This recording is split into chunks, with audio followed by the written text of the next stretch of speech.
Hello and welcome to this video about energy transferred in circuits, specifically for the higher tier pupils.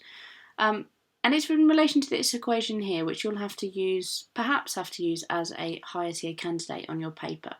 And you should just be able to use it just like any other equation that you'll see.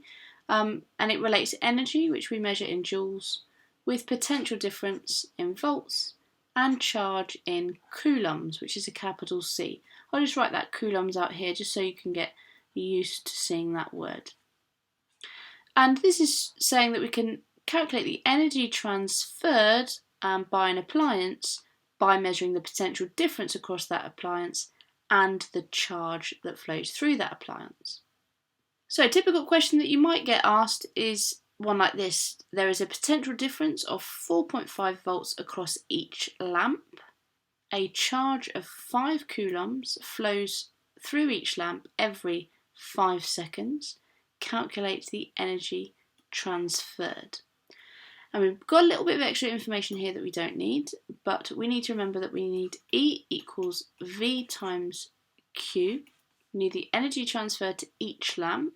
So we need to check what the question says. It says there's a potential difference of 4.5 volts across each lamp and a charge of 5 coulombs flows through each lamp every second. So we don't need this bit, we don't need a time, we just need our coulombs and our potential difference. And we can then simply do our calculation of energy equals 4.5 volts multiplied by 5 coulombs.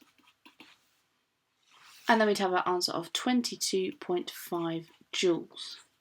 Where these questions commonly come up is the fact that after you've perhaps calculated the potential difference across a component in a series or parallel circuit, they then might ask you to work out the energy transferred. Bear in mind also that this also appears when we're looking at current, where we say that current is the charge divided by time. So be prepared to be able to link several equations if you have to. If you're given a current and a time, for example, you might be able to work out the charge flowing through and then you can put it into this equation. So they won't probably make it as easy as just giving you one question like that. It's often the case where you have to link a couple of equations. So just have a look in the question about what you've got.